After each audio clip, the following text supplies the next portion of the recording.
DWB Music.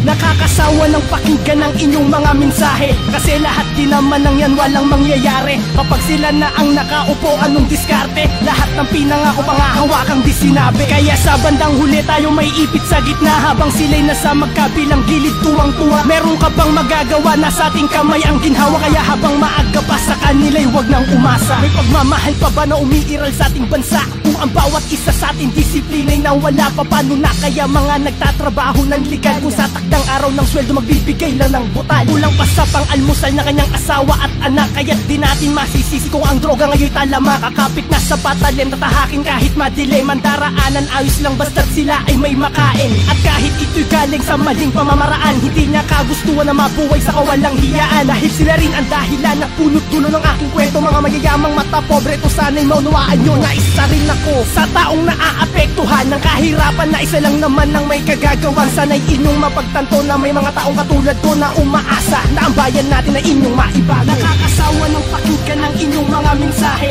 kasi lahat din naman ng yan walang mangyayari. Kapag sila na ang nakaupo, anong diskarte? Lahat ng pinangako pangahawakang di sinabi. Kaya sa bandang huli tayo may ipit sa gitna, habang sila'y nasa magkabilang gilid tuwang-tuwa. Meron ka bang magagawa? Nasa ating kamay ang ginhawa. Kaya habang maaga pa sa kanila'y wag nang umasa. Bakit kung sino pang tapat sa serbisyong kinauukulan, kanilang tinatanggal at pinagmamalupitan, tatanggalin sa mga trabaho? O paano ang benepisyo ng isang tao na ang tanging hangad lang ay magserbisyo? Wala na yatang pagbabago sa bayan ng Pinas, at kung sino pa matataas, sila pang nagkakalat ng batas na mapangahas. Wala na bang taong matitino? At ang kahibangang ito, kailan pa ba ito hihinto? Imulat nyo ang inyong mata't ito'y ibaling sa amin at inyong tignan ang mga batang kumakain ng kanin lamig, at sa kanal na lang ang tanging tubig. At ang aking katanungan, saan ba ang tunay na pag-ibig sa isa't isa?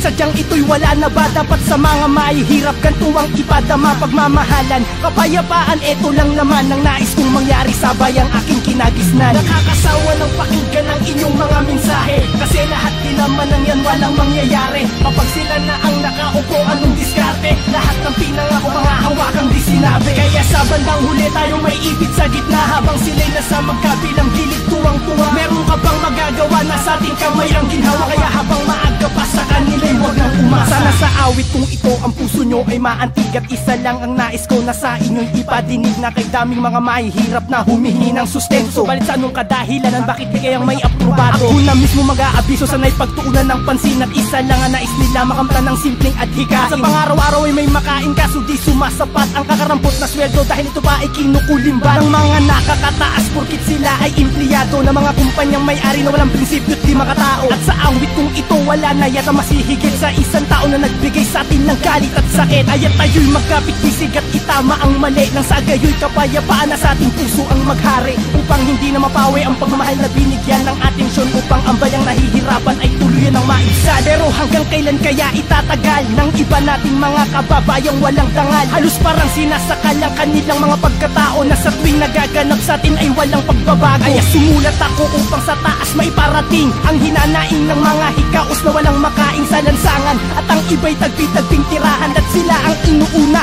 hindi ang mayayaman. Meron na ngang mga damit, alahas at chikot, mga sangkot sa katiwalian. Bakit kayo limot na maalala na ang pera ng bayan binulsa, at sasabihin pa sa kamara na inosente siya? At ang pamilya niya ilang beses na nangyayari yan, subalit ang katotohanan sila rin ang naghahatian. Tayo ang ginagatasan, sila ang nakikinabang. Pasensya na po sa lahat ng aking natamaan.